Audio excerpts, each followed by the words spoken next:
March 12th, 2024. Tuesday, 10:47 p.m. Bam! The sound of a skull hitting the pavement echoed like a gunshot. A man's body went limp, collapsing in slow motion. His three friends froze, their cocky grins wiped clean off their faces, replaced by wide-eyed terror. Mike Tyson, yes, the Mike Tyson, stood over the unconscious thug, his fists clenched, his breathing heavy, and his eyes burning with something primal. The old beast had awakened. What was supposed to be a night of fun for four street punks had turned into the worst mistake of their lives. 1 second they were laughing, taunting, thinking this was just an easy pick. The next second, one of them was out cold, twitching on the pavement, and the other three were about to experience what happens when you disrespect a living legend. This was no regular street fight. This was a demolition. Hashtag four cocky thugs challenge Mike Tyson to a fight. Regretted in seconds as the old beast awakens. But how do we get here? How did four arrogant punks make the dumbest decision of their lives? And more importantly, what happens next? Let's rewind a little. Brooklyn, New York. A rough side of town where egos clashed and testosterone ruled the streets. It was one of those chilly nights where the streetlights flickered like they were too scared to stay on. Mike Tyson, now 57, was just minding his own business. He had finished dinner with a few old friends and was walking back to his hotel. Dressed in a simple hoodie and sweatpants, he didn't look like the savage warrior who once made men cry before even stepping into the ring. He looked normal, but, as they say, never judge a book by its cover. Enter four idiots: Jamal, Trey, Deshaun, and Ricky. Four wannabe tough guys who had watched too many YouTube fight videos and thought they could take on the world. They weren't just looking for trouble. They lived for it. The moment they spotted Tyson walking alone, their instincts kicked in.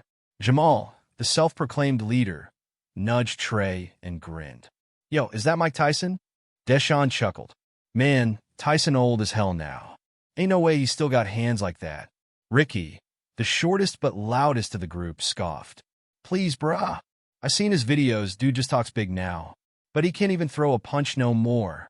Jamal smirked. "So, we about to find out?" And just like that, the worst decision of their lives was made. Mike was about 2 blocks from his hotel when he heard footsteps approaching, fast. He already knew what was coming. It wasn't the first time some young punks had tried to test him. Usually he ignored it. But tonight, something in the air told him this was going to be different. Jamal stepped in front of him. "Yo, old man, you looking lost?" Tyson didn't even break stride. "Nah, I know exactly where I'm going to." Trey blocked his path from behind. "You sure? 'Cause it looks like you might need some guidance." Mike sighed. He had 2 options. 1. Keep walking and let these punks feel like they'd won. 2.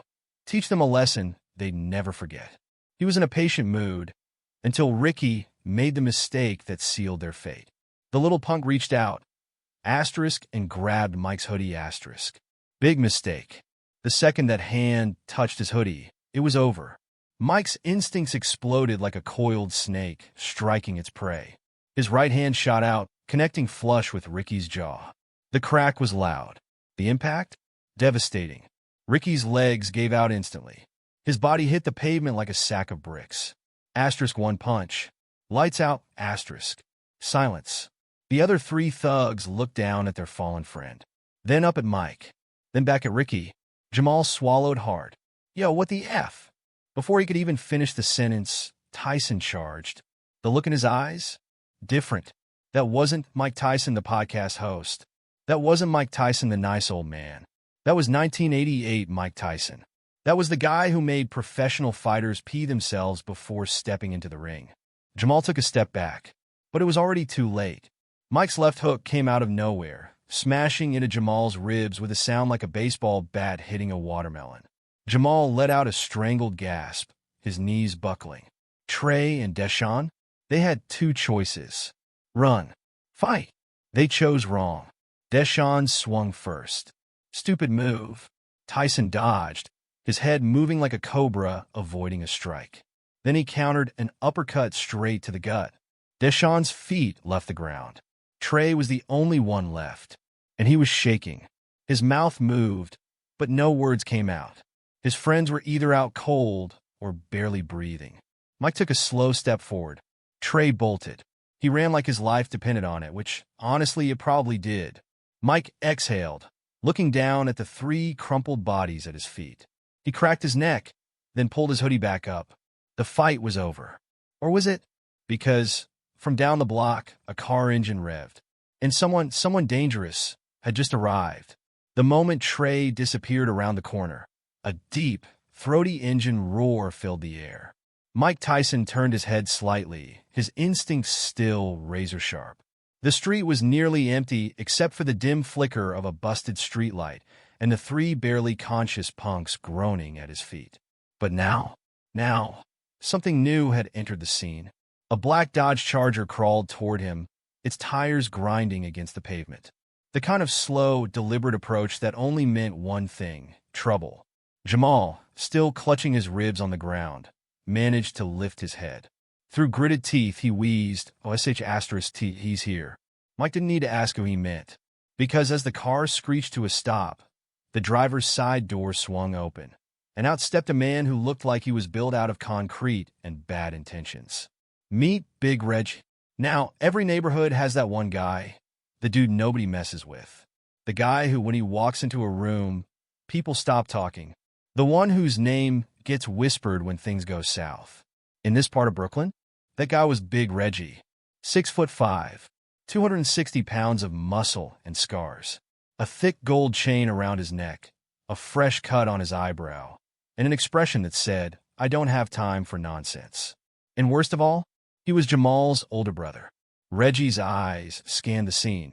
The three battered bodies on the ground, the legendary Mike Tyson standing over them, and Trey nowhere to be found. He cracked his knuckles. "Yo," he muttered, his deep voice carrying the weight of a problem. "Somebody better explain what the hell just happened." Jamal coughed, still trying to suck in air through his bruised ribs. "Hey, Manny." Reggie's gaze locked onto Mike. "You put hands on my little brother?" Mike exhaled, rolling his shoulders. "Nah," he nodded at Jamal. "He put his ribs on my fist." For a split second, there was silence. Then Ricky, still half-conscious on the ground, groaned. "He knocked me out, bro." Mike shrugged. "To be fair, you grabbed me first." Reggie's face remained stone-cold. No anger, no emotion, just calculation. This wasn't some punk looking for a fight. This was a real threat. And Mike knew it. Now here's the thing, Mike Tyson wasn't stupid. He could fight. That wasn't the question. But this wasn't 1986, and he wasn't in a boxing ring. This was the streets. And street fights? They didn't come with referees. Big Reggie wasn't about to square up and trade jabs like a gentleman. No, this was about dominance. Mike took a slow step back, putting a little space between them. Reggie noticed. "Oh, you ain't running, are you?" he taunted, taking a step forward. Mike smirked. "If I was running, you wouldn't catch me." Reggie let out a dry chuckle. Then, boom, the big man lunged. Fast. Faster than a man his size should have been. His fist came down like a sledgehammer, aiming straight for Mike's head. But Tyson? Tyson was still Tyson. He dodged. Barely. The punch whizzed past his ear, the air itself feeling like it had weight. Mike countered, lightning fast, a sharp left hook to Reggie's ribs. It landed. Hard. Reggie grunted but didn't fold. His face barely changed. Oh. Mike immediately knew. This wasn't some punk who had never been hit before. This guy could take damage. Reggie came in again, swinging for real this time. A right hook.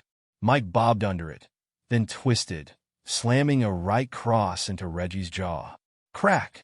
It was clean. Beautiful. The kind of punch that would put most men to sleep. Reggie? He stumbled, took 2 steps back, shook his head, and then he smiled. "Oh, so you still got it," he muttered, rubbing his chin. Mike exhaled. "You just figured that out?" Reggie charged again. This time, it wasn't just punches. It was brute force. He grabbed at Mike, trying to wrap him up, trying to wrestle him to the ground. Mike wasn't a wrestler, but he wasn't dumb either. He dropped his weight, twisted, and slipped out of Reggie's grasp, just in time to land another sharp uppercut straight to the liver. Reggie winced, but he didn't drop. Instead, he did something Mike didn't expect. He grabbed Mike by the hoodie and yanked. Mike lost balance for half a second. Just enough time for Reggie to land a devastating punch. a hammer fist straight down on Mike's shoulder. Tyson staggered. His left arm went numb, and for the first time tonight, he felt his age. Reggie grinned. "You not so quick now, huh?" Mike clenched his jaw. His arm was tingling. His body was slowing. He knew this feeling. Fatigue. But he wasn't out. Not yet. Because in the distance, a police siren screamed through the night. And everyone froze. The tables turned.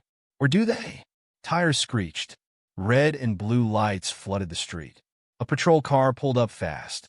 2 officers jumped out, hands already hovering near their holsters. "Hands where we can see him," one of them barked. Mike let out a deep breath. Perfect timing. But Reggie wasn't done. He took a step closer, lowering his voice. "This ain't over, old man." Mike's lips curled into a smirk. "I hope not." The red and blue lights flashed, bathing the whole block in a chaotic glow. The sound of the police radio crackled through the air, mixing with the distant hum of the city.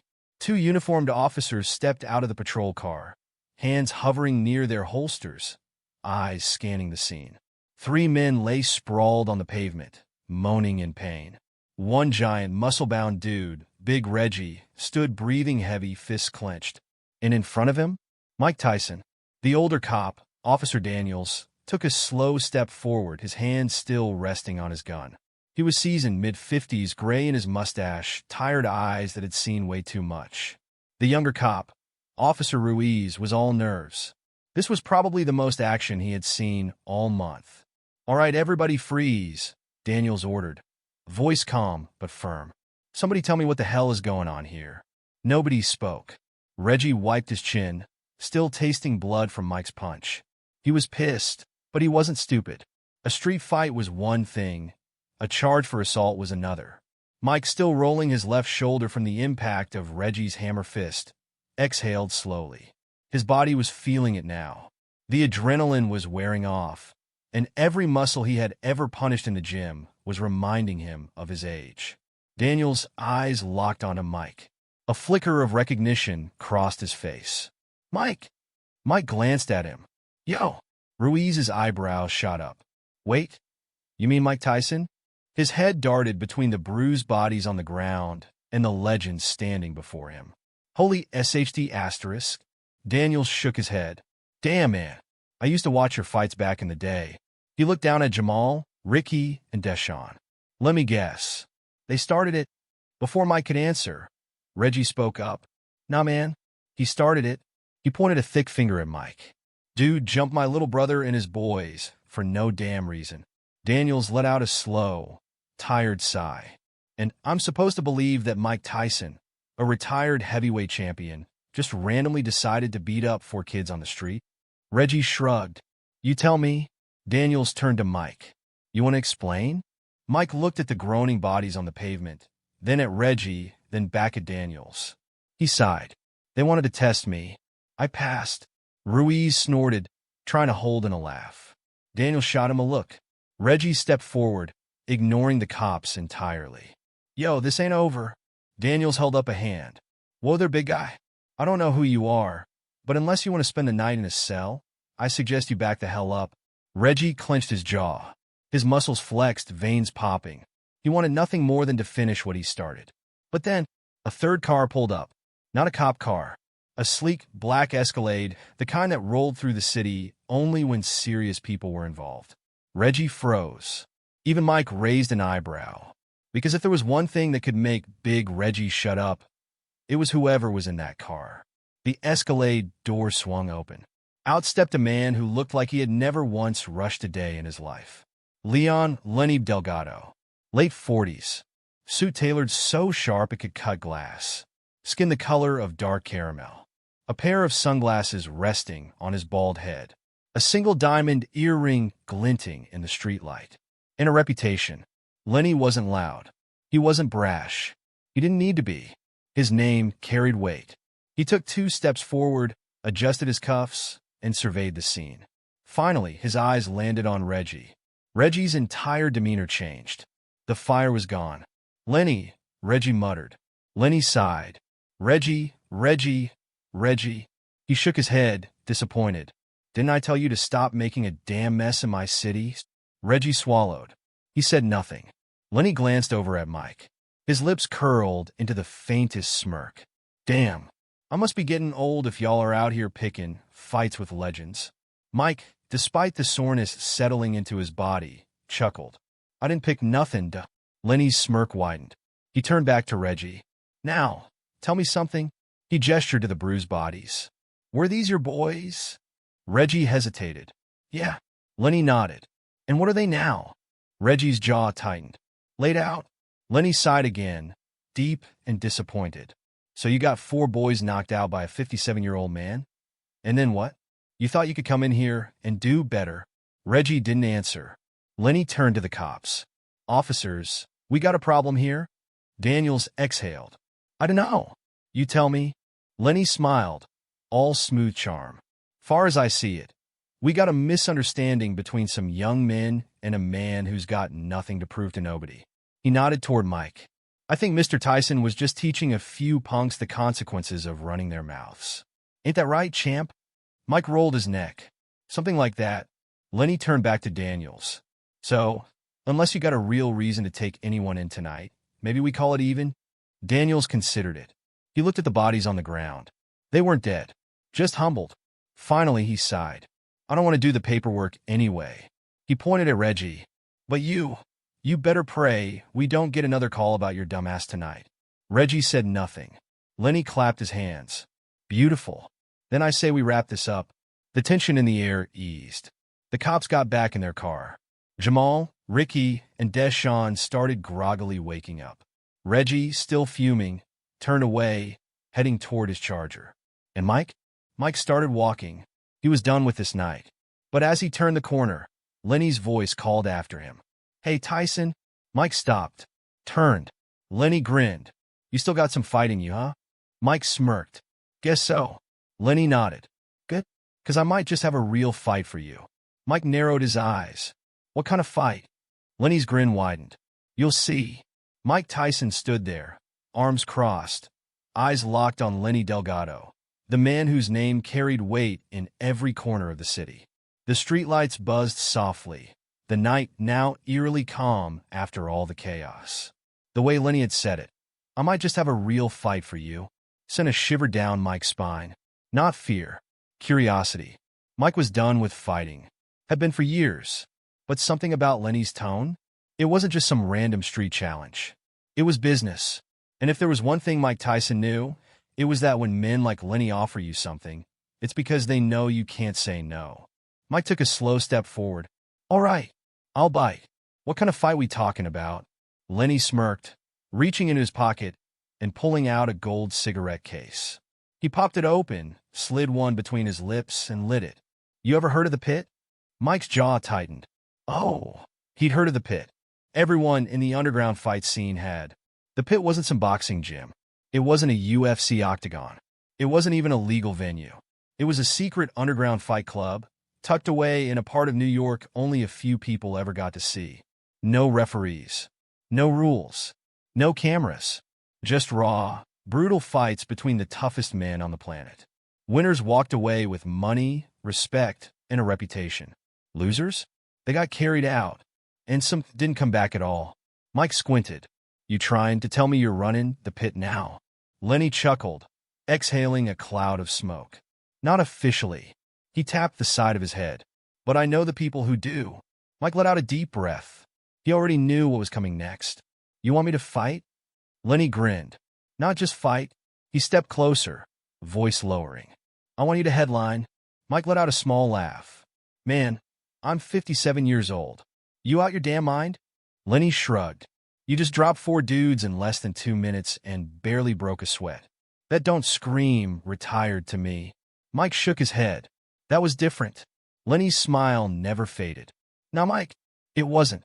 He took another drag of his cigarette. See, everybody wants to remember you as Iron Mike, the youngest heavyweight champ. But you and me?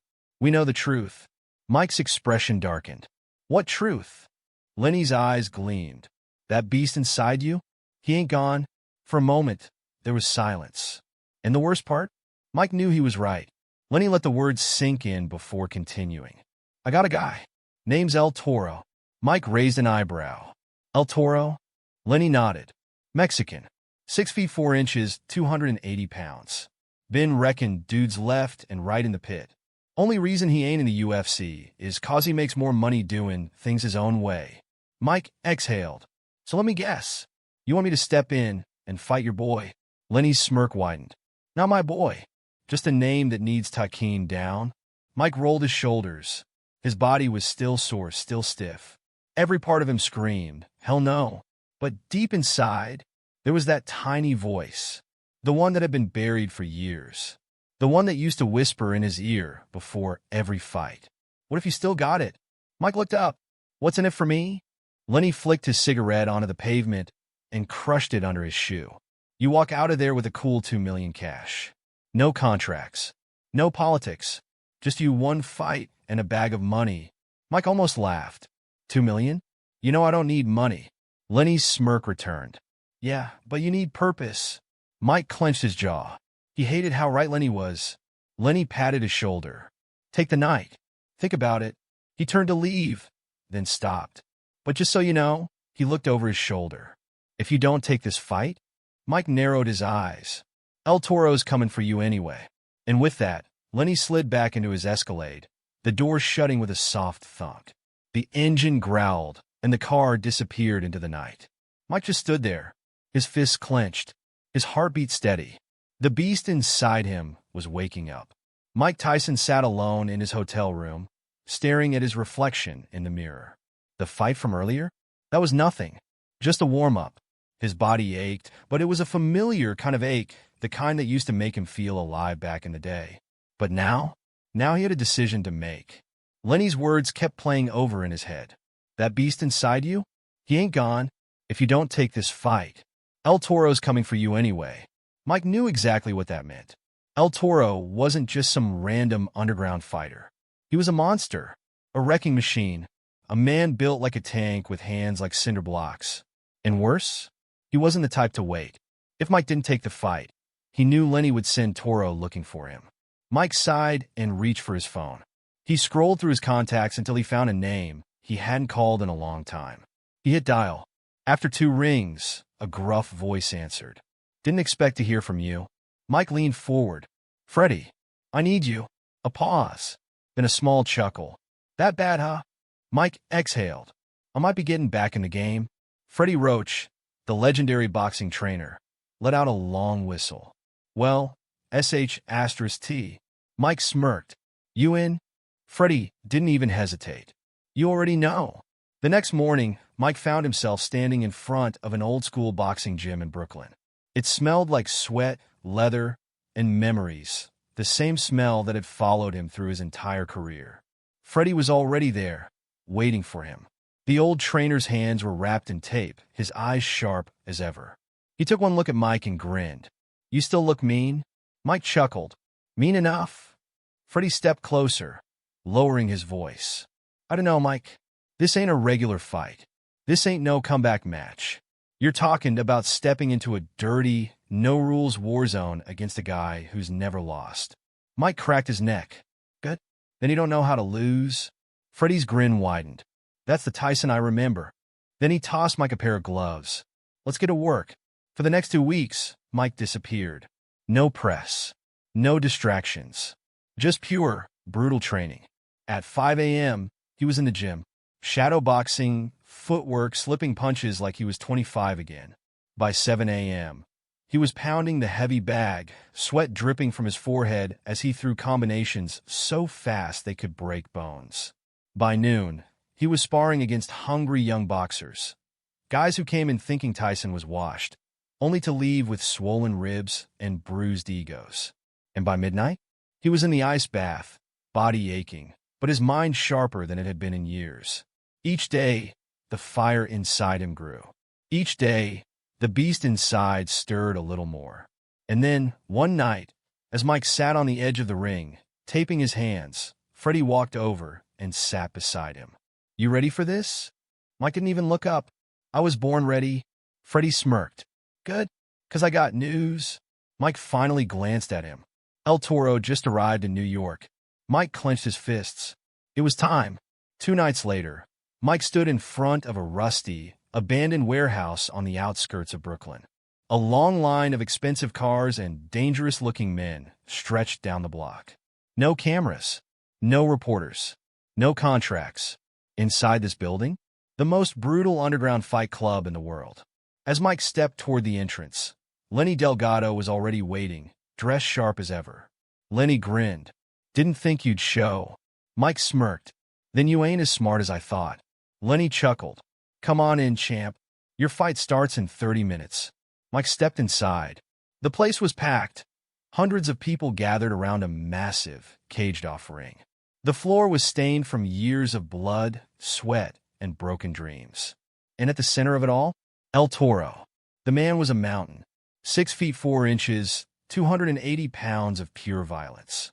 A long scar ran down his left cheek, and his knuckles looked like they'd been dipped in concrete. He locked eyes with Mike and grinned. He cracked his knuckles. Mike just stared back, unfazed. El Toro took a step forward and spoke in a thick Spanish accent. "You ready to die, viejo?" Translation: "Old man, are you ready to die?" Mike tilted his head. "Nah," he rolled his shoulders. "I'm ready to make you famous." The crowd erupted. The bell was about to ring. The fight of the century was about to begin. And for the first time in years, Mike Tyson felt truly alive. The crowd inside the pit was electric. The air was thick with smoke, sweat, and the undeniable tension of a fight about to explode. Inside the rusted steel cage, Mike Tyson stood across from El Toro, the undefeated underground monster. The two fighters stared each other down, the energy between them crackling like a live wire. Lenny Delgado leaned over the ropes, flashing a grin. "You both know the rules." He paused, then smirked. "There ain't none." The crowd erupted. Mike cracked his knuckles. No gloves, no rounds, no ref. Just two men locked in a cage until one of them couldn't get up. El Toro pounded his chest and pointed at Mike. "Tonight, legend dies," he growled in his thick Spanish accent. Mike exhaled, rolling his shoulders. "Yeah? Then you better swing first, big boy." Ding! Someone rang an old, rusted bell. And just like that, hell broke loose. The first exchange, power versus precision. El Toro charged like a bull, fists cocked, looking to end this fast. He swung. A monstrous haymaker aimed straight for Mike's skull. Most men? They would have died. But Mike? Mike saw it coming a mile away. He ducked just in time, the punch whizzing past his head like a bullet. Swoosh! Before Toro could react, boom! Mike landed a devastating body shot. A left hook straight into Toro's ribs. The crowd gasped. Toro grunted, but he didn't fold. He ate the punch. Mike's eyes narrowed. Most men would have dropped. This guy? He was built different. Toro swung again, this time a nasty right hook aimed for Mike's jaw. Mike barely slipped it, but not enough. The fist clipped his temple. His vision blurred for half a second. The crowd roared. Toro grinned, smelling blood. He lunged again, this time aiming for a clinch, trying to grab Mike and crush him with his monstrous strength. But Mike knew the game. He twisted, slipping out of the grip before Toro could lock him up. Then he punished him for the mistake. Bam! A short right uppercut to the ribs. Bam! A brutal left hook to the jaw. Bam! Another body shot that sent shockwaves through Toro's frame. The big man stumbled. The crowd lost its mind. Mike stepped back, fists raised, smirking. "You feel that yet?" Toro growled and spit blood onto the cage floor. He wiped his mouth, eyes burning. "Now, I kill you." El Toro rushed forward again, this time smarter, jabbing, weaving, keeping Mike from countering. Mike knew what this was. Toro wasn't just some brawler. He had real skill. Mike dodged, then BM. A vicious right hand smashed into Mike's ribs. For the first time, pain shot through his body. He gasped. Toro saw it, and he pounced. Boom! A nasty left hook cracked into Mike's jaw. His legs buckled. The crowd screamed. Freddie Roach, standing outside the cage, looked worried. Lenny Delgado? He just smiled. Mike shook off the hit, but Toro was already on him. Another hook to the ribs, then a brutal overhand right. Mike's head snapped back, and for the first time in years, he felt himself falling. Thud. He hit the cage floor. The crowd exploded. Toro threw his arms up, celebrating too early. The commentators, if there were any, would have said it. Mike Tyson is down. The legend is finished. But Freddie Roach? He knew better. Because inside that cage, Mike wasn't done. He was just waking up. Lying on the ground, Mike took a deep breath. He tasted blood in his mouth. Felt the bruises forming on his ribs. Felt the world watching. And then he smiled. A slow, dangerous, bone-chilling grin. Toro saw it. And for the first time all night, he hesitated. Mike Tyson wasn't just any fighter. He wasn't just a boxer. He was something else. Something primal. Something Toro had never faced before. And now, the real Mike Tyson was about to stand up. The monster was coming. Mike put his hands on the floor. His muscles tensed. And like a predator rising from the hunt, Mike Tyson got up. The crowd lost its mind. Toro's confidence shattered. Mike cracked his neck, spit blood onto the floor, then raised his fists. "You done?" he asked, voice calm. Toro took a step forward, hesitating. Mike smirked, then whispered, "Good." Then he attacked. The end? Mike exploded forward, his speed suddenly terrifying. Toro swung, but missed. Mike was already inside. Boom! A left hook that shook the cage. Boom! A right uppercut, so clean it lifted Toro's feet off the ground. Boom! A savage overhand right, the knockout punch. Toro's head snapped back. His body went stiff. He fell like a tree in the forest. The crowd erupted. The referee, if there even was one, didn't need to count. El Toro wasn't getting up. Mike Tyson stood over him, breathing heavy. The fight was over. And just like that, Iron Mike was back. As Mike stepped out of the cage, Freddie Roach clapped him on the back. "Hell of a fight, champ." Mike nodded, still catching his breath. Then he saw Lenny Delgado. The man in the suit was still smiling. Mike frowned. Lenny walked up, hands in his pockets. Well. Mike narrowed his eyes. "What?" Lenny chuckled. "That wasn't a fight, Mike." Mike raised an eyebrow. "The hell you talking about?" Lenny leaned in close. That was just the audition." Mike's stomach tightened. "Audition for what?" Lenny's grin widened. "For the real fight."